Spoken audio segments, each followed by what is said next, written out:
এখন ক্রাইমের যে সত্য ঘটনাটা শুরু করছি সেটা 2021 সালের একটা ঘটনা। ঘটনাটা ঘটেছিল কর্ণাটকের উডুপি জেলার ব্রহ্ম তালুকা নামের একটা এরিয়া। সেখানকার মিলান অ্যাপার্টমেন্টে রামকৃষ্ণ গণিকা নামের একজন ভদ্রলোক, যিনি দুবাইতে একটা বেসরকারি কোম্পানিতে কাজ করতেন, তার ফ্যামিলির একটা ফ্ল্যাট ছিল ওই মিলান অ্যাপার্টমেন্টে। তারা দুবাইতেই থাকতো, কিন্তু দুবাই থেকে মাঝে মধ্যে যখন তারা ইন্ডিয়াতে আসতো তখন কয়েকদিন ওই ফ্ল্যাটে তারা কাটাতো। 29 জুন 2021 দুবাই থেকে বিশালা নিজের মেয়েকে সঙ্গে করে নিয়ে কর্ণাটকা আসে। কর্ণাটকাতে নিজের যে ফ্ল্যাট মিলান অ্যাপার্টমেন্টে, সেখানে সে এসে উঠেছিল। তার কাছে এসেছিল পাশের গ্রাম থেকে তার বাবা মা আর তার বড় দিদি। 9 তারিখ থেকে 12 তারিখ পর্যন্ত তারা একসাথে খুব আনন্দ করে ওই ফ্ল্যাটে কাটিয়েছিল। তারপরে বাবা মা আর দিদির সঙ্গে সে চলে গেছিল নিজের গ্রামের বাড়িতে। এটাই কথা ছিল যে সে কিছুদিন গ্রামের বাড়িতে থাকবে, আবার ফিরে যাবে দুবাই। তো একটা অটোতে করে পুরো ফ্যামিলি সেই গ্রামের বাড়ির উদ্দেশ্যে, খুব বেশি দূর নয় সেটা, সেখানে যাচ্ছিল। তো বাড়িতে পৌঁছে যাওয়ার পরে বাবা মা দিদি আর সেই ছোট্ট 6 বছরের মেয়ে আরবি নেমে যায় সেখানে। কিন্তু বিশালা বলে যে সে একটু কানাড়া ব্যাংকে যাবে, তার হাজবেন্ড টাকা পাঠিয়েছে, সেগুলো সে নিয়ে নেবে, কারণ ছুটিতে তার টাকার দরকার পড়তেই পারে। বাবা মা নেমে যায়। এবার তারা যে যার বাড়িতে গিয়ে কাজকর্ম শুরু করে। 4 ঘন্টা কেটে যায়, বিশালা ব্যাংক থেকে ফিরে আসে না। প্রথম দিকে তারা ভাবছিল হয়তো ব্যাংকে লিংকের অসুবিধা, কখনো তারা ভাবছিল হয়তো খুব লম্বা লাইন থাকবে, কিন্তু 4 ঘন্টা কেটে যায়, মেয়ে এখনো আসেনি, তাহলে কিছু একটা ব্যাপার আছে। তারা ব্যাংকে যায়। ব্যাংকে গিয়ে দেখে যে সেখানে তো কোনো ভিড়ই নেই। এবার ব্যাংকের লোকজনকে জিজ্ঞেস করা হয়, তাদের মেয়ের নাম করে জিজ্ঞেস করা হয় যে সে এসেছিল কেন। দু একজন পরিচিত লোকও ছিল ব্যাংকে। তারা বলে আপনার মেয়ে তো আজকে ব্যাংকে আসেনি, আমরা তো দেখিনি। ভদ্রলোক আরো চিন্তা করেন।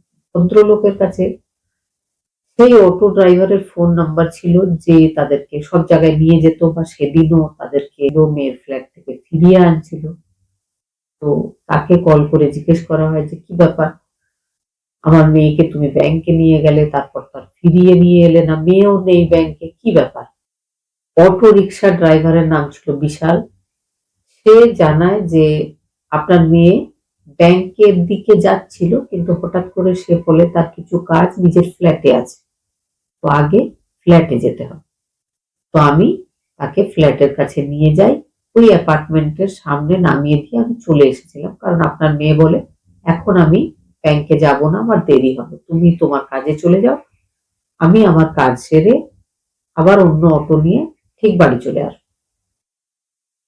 তো তারপরে কি হয়েছে আমি আর জানি না।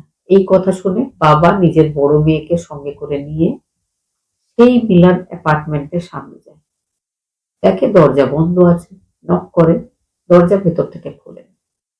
এবার মেয়ে একটু জোরে ধাক্কা দিতেই দরজাটা খুলে যায়। বোঝা যায় দরজাটা ভেতর থেকে বন্ধ ছিল না, শুধু টেনে দেওয়া ছিল। ভেতরে গিয়ে তারা যে ব্যাপারটা দেখে, বাবা মেয়ে অবাক হয়ে গেছে। সারা বাড়ি ঘর অগোছালো, ছড়িয়ে ছিটিয়ে পড়ে রয়েছে। বাড়ির মেঝেতে পড়ে আছে বিশালা। বিশালার কাছে গিয়ে বিশালার বাবা ভালোভাবে চেক করেন। তিনি বুঝতে পেরেছিলেন যে বিশালার নিঃশ্বাস আর চলছে না। সারা বাড়িতে জিনিসপত্র ছড়িয়ে ছিটিয়ে পড়ে রয়েছে, দেখে বোঝা যাচ্ছে কোনো লুটপাটের ঘটনা ঘটছে। পুলিশ টিমকে খবর দেওয়া হয়, পুলিশ চলে আসে। বিশালার বাবা পুলিশকে বলেছিলেন মেয়ের গায়ে প্রচুর গয়না ছিল, একটাও কিন্তু নেই।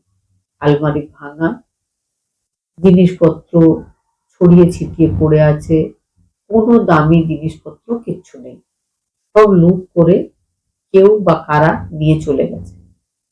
বিশালার শরীরের কাছে একটা চার্জার পাওয়া যায়, চার্জারটা বিশালার।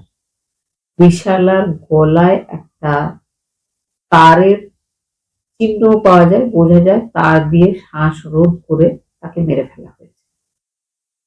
বিশালার বডিটা পুলিশ ফরেন্সিক টেস্টের জন্য পাঠিয়ে দেয়। এবার খুব ভালোভাবে ঘরটা তদন্ত করে দেখছিল। বাড়িটা সিল করে দেওয়া হয়। নেক্সট ডে আবারও শুরু হয় তদন্ত। প্রথমে অটো ড্রাইভারের জিজ্ঞাসাবাদ, তারপরে প্রতিবেশীদের জিজ্ঞাসাবাদ। তো দুটো জিজ্ঞাসাবাদে পুলিশ সেরকম সুবিধাজনক বা লাভজনক কিছু জানতে পারেনি। সব থেকে দুঃখের বিষয়, ওই ফ্ল্যাটে কোনো সিসিটিভি ক্যামেরা ছিল না, যার জন্য কে এসেছে, কি হয়েছে সেটাও জানা যায়নি। কিন্তু নেক্সট ডে তদন্ত করতে গিয়ে পুলিশ একটা জিনিস লক্ষ্য করেছিল যে তাদের লিভিং রুমের টি টেবিলের উপরে দুখানা কাপ রাখা, চা শেষ হয়ে গেছে, শেষ অবস্থায় একটু চা পড়ে রয়েছে। কিচেনে গিয়ে দেখেছিল যে একটা প্যানে কিছুটা চা ছাঁকনি সবই পড়ে আছে। দেখেই বোঝা যাচ্ছিল যে বাড়িতে কেউ এসেছিল, পরিচিত কেউ এসেছিল, যার জন্য চা বানানো হয়েছে। দুটো কাপ যেহেতু, তো হয় একজন এসেছিল যার সাথে বিশালা চা খেয়েছিল, অথবা দুজন এসেছিল, সেই দুজনকে বিশালা চা বানিয়ে দিয়েছিল। বিশালার বাবাকে, দিদিকে জিজ্ঞেস করা হয় যে আপনারা ঠিক বেরোবার আগের মুহূর্তে কি চা তৈরি করে খেয়েছিলেন? বিশালার বাবা বলে না, আমরা চা খাইনি, আমরা সকাল সকাল বেরিয়ে গেছিলাম আর ঠিক করেছিলাম যে কিচ্ছু খাওয়া দাওয়া করা হবে না, যা হবে সব বাড়ি গিয়ে করা হবে। যাওয়ার আগে বিশালার দিদি পুরো বাড়িটাকে সুন্দরভাবে পরিষ্কার করে, বিশেষ করে কিচেনটা সব বাসনপত্র ধুয়ে দিয়ে আমরা গেছিলাম। তাহলে এই চায়ের কাপ দুটো যেহেতু আছে, তার মানে কেউ না কেউ তো এসেছিল। বিশালার বাবাকে জিজ্ঞেস করা হয় যে আপনাদের বিয়ের কোনো শত্রু বা বিয়ের আগের কোনো প্রেমের সম্পর্ক বা বিয়ের পরে কারো সাথে কোনো বিশেষ সম্পর্ক রয়েছে কিনা। তার বাবা বলে যে না, কোনো শত্রুতাও তার নেই, আর তার কোনো প্রেমের সম্পর্ক ছিল না বিয়ের আগে। 2010 সালে অ্যারেঞ্জ ম্যারেজ হয়েছিল তার। সে পড়াশোনা জানা একটা ভালো মেয়ে ছিল, আর তার জন্য পাত্র ঠিক হয়েছিল তাদের পাশের গ্রামেরই একটা ছেলে, যে দুবাইতে ওয়েল সেটেলড ছিল, সেই জন্য বিয়েটা হয়েছিল। ছেলে আর মেয়ে দুজনেই সেই বিয়েতে বেশ খুশি ছিল। হাজবেন্ড আর ওয়াইফের মধ্যে যথেষ্ট ভালো সম্পর্ক ছিল, তাদের দুজনের মধ্যেও কখনো কোনো বড় ঝগড়া ইত্যাদির খবর আমরা পাইনি। হাজবেন্ড রামকৃষ্ণকে খবর দেওয়া হয়েছিল, সে 15 জুলাই 2021-এ দুবাই থেকে ইন্ডিয়া এসে পৌঁছেছিল। তারপরে তার স্ত্রী মানে বিশালা অন্তিম সৎকার করা হয়েছিল, কারণ অন্তিম সৎকারের জন্য তার স্বামীর উপস্থিতিটা খুব দরকার ছিল তাদের এলাকাতে, এমনটাই বলা হয়। মার্চ 2021-এ লকডাউনের ঠিক পর 10 দিনের জন্য তারা পুরো ফ্যামিলি মানে রামকৃষ্ণ, বিশালা আর তাদের 6 বছরের মেয়ে, তারা দুবাই থেকে ইন্ডিয়া এসেছিল। তারপরে তারা নিজেদের ফ্ল্যাটেই ছিল, সেখান থেকে আবার চলে গেছিল। তারপরে আবার তার মেয়ে 29 জুন এসেছে। সেই সময় 10 দিনের জন্য এসেছিল, খুব বেশি থাকা হয়নি, বাপের বাড়িতেও থাকা হয়নি। সেই জন্য আবার 29 জুনে এসেছে, নিজের মেয়েকে সঙ্গে করে নিয়ে এসেছে, কারণ তার শ্বশুর বাড়িতে 7 জুলাই তারিখে একটা সম্পত্তির ভাগাভাগির ব্যাপার ছিল। এই ব্যাপারটা অ্যাটেন্ড করার জন্য বিশালা মেয়েকে সঙ্গে নিয়ে এসেছিল। প্রথম দিকে শ্বশুর বাড়িতে সে সেই কাজগুলো করেও ছিল, সে কাজটা হয়েও গেছিল। শ্বশুর বাড়ির এই ভাগাভাগির ব্যাপারে কোনো শত্রুতা হয়েছে কিনা ইত্যাদি জানার জন্য পুলিশ টিম কিন্তু শ্বশুর বাড়ির বিভিন্ন লোকজন, আত্মীয় স্বজনের কাছেও এক রাউন্ড জিজ্ঞাসাবাদ করেছিল, কিন্তু সবাই ক্লিন চিট পায়, সবাই এই ব্যাপারটাতে জড়িত নয় বলে পুলিশ টিমের মনে হয়েছিল।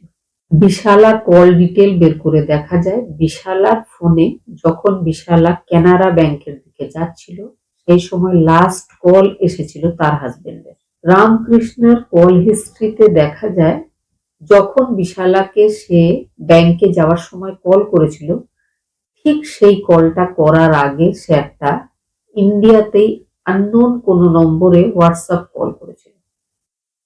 তারপরে স্ত্রীকে কল করেছিল, স্ত্রীকে কল করে কল কাট হওয়ার পরেই আবার সে সেই অচেনা নম্বরটাতে হোয়াটসঅ্যাপে কল করেছিল ইন্ডিয়াতে।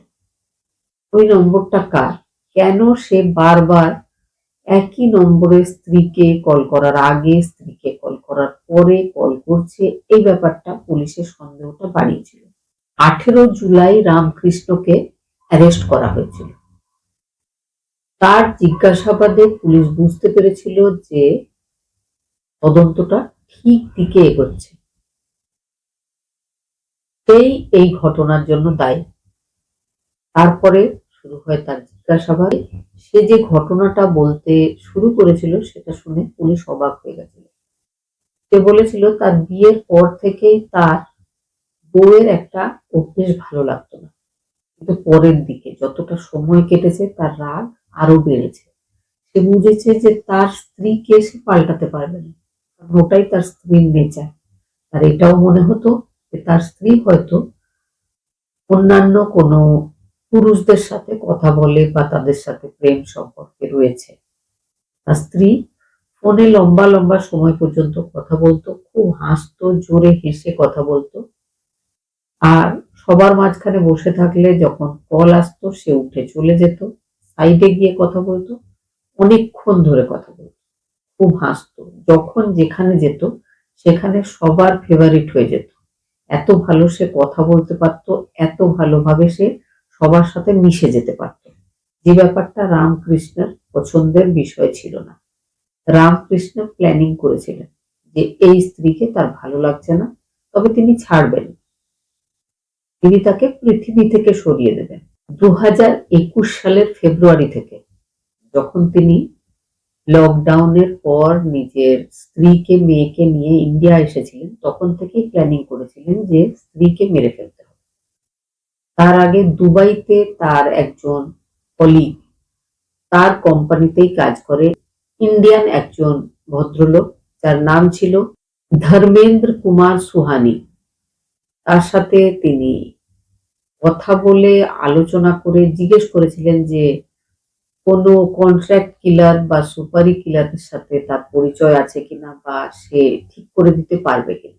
ভারতে এক কন্ট্রাক্ট কিলারের নাম্বার ধর্মেন্দ্র তাকে দিয়েছিল, যার নাম্বার দেওয়া হয়েছিল সে থাকতো ইউপির গোরখপুরে, নাম ছিল স্বামীনাথন নিষাদ। তার সাথে কন্ট্রাক্ট করার জন্যই 2021 মার্চ মাসে, মানে ঠিক লকডাউনের পরে, রামকৃষ্ণ ইন্ডিয়া এসেছিল। ইন্ডিয়া এসে সেই ফ্ল্যাটে নিজের স্ত্রীকে আর মেয়েকে রেখে সে সোজা গোরখপুর চলে গেছিল। 10 দিনের ছুটি ছিল তার, তাতেই কিন্তু সে এই কাজগুলো করেছিল। সে সোজা গোরখপুর গেছিল।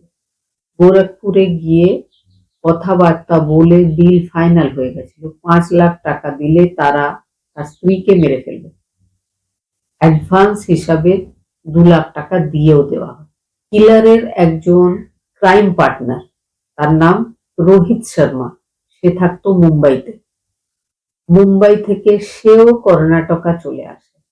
স্বামীনাথন নিষাদ আর রোহিত শর্মা দুজনকে সঙ্গে করে নিয়ে রামকৃষ্ণ মিলন অ্যাপার্টমেন্টে নিজের ফ্ল্যাটে নিজের স্ত্রীর কাছে যায়। স্ত্রীর কাছে গিয়ে পরিচয় করিয়ে দেয় যে এরা দুজন আমার একদম ছোটবেলার বন্ধু, আমাদের পাশেই একটা এলাকায় থাকে, তুমি এদেরকে দেখে নাও, কোনোদিন যদি এমন হয় যে ছুটিতে তুমি এসেছো আমি আসিনি, তখন তুমি এদের দুজনের কাছে হেল্প পাবে। এরা একদম আমার ভাইয়ের মতো, মানে তোমারও ভাইয়ের মতো, তুমি এদেরকে চিনে রাখো, এদের পরিচয়টা জেনে রাখো, খুব সুবিধা হবে পরে। এই সমস্ত কিন্তু প্ল্যান মোতাবেক তারা ঘটিয়েছে। তারপরে 10 দিনের ছুটি শেষ হয়ে যায়, সে এখান থেকে চলে যায়। আবার প্ল্যান করে যে স্ত্রীকে আর মেয়েকে পাঠাতে হবে। তারা দুজন যদি একা আসে আর ঘটনাটা ঘটে তাহলে তার উপর সন্দেহ যাবে না, সেই জন্য স্ত্রীকে মেয়েকে পাঠিয়ে দেওয়া হয়। স্ত্রী আর মেয়ে কিছুদিন নিজের বাপের বাড়ির লোকজনকে নিয়ে ওই ফ্ল্যাটে ছিল। সে ব্যাপারটা কিন্তু রামকৃষ্ণের ভালো লাগছিল। রামকৃষ্ণ বলে যে যাও, তুমি তোমার বাপের বাড়িতে গিয়ে থাকো। তো সে সেই অটোওয়ালাকে ডেকে নিয়ে তারা সবাই মিলে বাপের বাড়ি যাচ্ছিল। ইতিমধ্যেই আবার রামকৃষ্ণ স্ত্রীকে জানায় যে ব্যাংকে টাকা পাঠিয়েছি, টাকাটা নিয়ে নাও। টাকা যখন নিতে যাচ্ছিল তখন সে আবারও স্ত্রীকে কল করে, বলে ফ্ল্যাটে যাও, ফ্ল্যাটে আমার সেই ছোটবেলার দুই বন্ধু নিচে দাঁড়িয়ে রয়েছে, তোমার ওয়েট করছে। কিন্তু কেন, আগে ব্যাংকের কাজটা সেরে নেওয়া হোক। রামকৃষ্ণ বলে না, আগে তুমি ফ্ল্যাটে যাও। তার কারণ তার স্ত্রীর বার্থডে আসছে, বার্থডের জন্য হাজবেন্ড স্ত্রীকে কিছু সারপ্রাইজ গিফট বন্ধুদের হাতে পাঠিয়েছে। কথাটা শুনে স্ত্রী তো ভীষণ খুশি। আর মেয়েরা সাধারণত গিফটের কথায়, বিশেষ করে আবার স্বামীর পাঠানো সারপ্রাইজ গিফট, সে খুশিই হয়েছিল। তো সে অটোওয়ালাকে বলেছিল যে আমার ফ্ল্যাটে নিয়ে চলো। ফ্ল্যাটে নিয়ে যাওয়া হয়, ফ্ল্যাটে সে নেমে যায়, অটোওয়ালা চলে যায়। সে স্বামীর দুজন বন্ধু, ছোটবেলার বন্ধু, তাদেরকে দেখেছিল, হাতে গিফটের প্যাকেট ছিল, তাদেরকে সঙ্গে নিয়ে সে নিজের ফ্ল্যাটে উপরে উঠে যায়। উপরে উঠে যাওয়ার পর সে গিফটের প্যাকেট খুলে দেখে তার পছন্দের বিভিন্ন ছোট ছোট জিনিস তার হাজবেন্ড মনে করে গিফট প্যাকিং করে তাকে পাঠিয়েছিল। সত্যি খুশি হওয়ারই কথা। এবার সে দুজন গেস্ট, পরের বন্ধু, তাদেরকে জিজ্ঞেস করে যে চা না কফি। তারা বলে চা। বিশালা কিচেনে চলে যায় চা বানিয়ে আনতে। চা বানিয়ে তাদেরকে দেয়, তারা চা খায়। চা খেতে খেতে বিভিন্ন রকম গল্প হয়। বিশালা খুব খুশি। এখনো সে বরের পাঠানো সেই সারপ্রাইজ গিফটের ব্যাপারেই ভাবছিল। ইতিমধ্যেই দুজন বন্ধুর মধ্যে একজন বলে যে আপনার চার্জারটা একটু দিন, আমার ফোনে একদম চার্জ নেই। তো বিশালা নিজের ব্যাগ থেকে চার্জার বের করে তাকে দিয়েছিল। সেই চার্জারটা নিয়ে বিশালার পেছন দিকে চলে গেছে। বিশালা কিন্তু সামনে বসে থাকা একজনের সাথে তখনও কথা বলছে। বিশালার পেছনে চলে গিয়ে বিশালার গলায় সেই চার্জারের তার লাগিয়ে বিশালাকে মেরে ফেলা। তারপরে ব্যাপারটাকে চুরি বা ডাকাতি দেখাবার জন্য বাড়িটাকে ওলটপালট করে দেওয়া হয়, বিশালার গায়ের গয়নাগুলো খুলে নেওয়া হয়। আর এই ঘটনার কিছুক্ষণের মধ্যেই বিশালার হাজবেন্ড আবার তাদেরকে কল করে জেনে নিয়েছিল যে কাজটা হয়ে গেছে। তারা জানিয়েছিল কাজ হয়ে গেছে, তুমি টাকা ট্রান্সফার করো। বিশালার হাজবেন্ড বাকি 3 লাখ টাকা সঙ্গে সঙ্গে ট্রান্সফার করে দিয়েছে। কিলাররা এই ঘটনা ঘটিয়ে দরজা টেনে দিয়ে চলে গেছে। বিশালার হাজবেন্ড এই সমস্ত গল্পগুলো জানায়। বিশালার হাজবেন্ডকে অ্যারেস্ট তো আগেই করে ফেলা হয়েছিল। তারপরে কয়েকদিনের মধ্যে স্বামীনাথন নিষাদকে নেপাল বর্ডারে অ্যারেস্ট করা হয়। সে গোরখপুর থেকে নেপাল পালাবার চেষ্টা করছিল। 1 বছর পরে 10 জুলাই 2022-এ আরো একজন সুপারি কিলার রোহিত শর্মা, তাকেও কিন্তু গোরখপুর থেকে পুলিশ টিম অ্যারেস্ট করেছিল। সেও নেপাল পালাবার চেষ্টায় ছিল। আর অফিসের যে কলিগ ধর্মেন্দ্র, যে সুপারি কিলারদের ব্যাপারে খবর দিয়েছিল, পরিচয় করিয়ে দিয়েছিল, পুলিশ তার অপেক্ষা করছিল। সে দুবাইতে ছিল, সেই জন্য তাকে অ্যারেস্ট করা যায়নি। 2 ফেব্রুয়ারি 2024, প্রায় 2.5 বছর পর তাকে লখনৌ এয়ারপোর্টে অ্যারেস্ট করা হয়, যখন সে দুবাই থেকে লখনৌ এসেছিল। এখন 4জনই জেলে রয়েছে, তাদের কেসটা বিচারাধীন। এই যে ঘটনা, একটা তুচ্ছ ব্যাপারে নিজের স্ত্রীকে মেরে ফেলেছিল রামকৃষ্ণ, নিজের সুখের সংসার নষ্ট করেছিল শুধু সন্দেহের বশবর্তী হয়ে। সন্দেহ কিন্তু এমন একটা রোগ, সেটার কোনো সমাধান নেই। সন্দেহ যত করা যায়, যে বিষয়ে করা যায়, সন্দেহ বাড়তেই থাকে। পুলিশ যখন তদন্ত করেছিল, তদন্তে পুলিশ জানিয়েছিল কল লিস্টে খুব কম লোকেদের নাম ছিল বিশালার। বিশালা কিছু কাছের লোকের সাথে লম্বা লম্বা কথা বলতো, সবাই তার আত্মীয় ছিল। তার সাথে কোথাও কারো কোনো রকম প্রেমের সম্পর্ক বিয়ের আগে বা বিয়ের পরে ছিল না।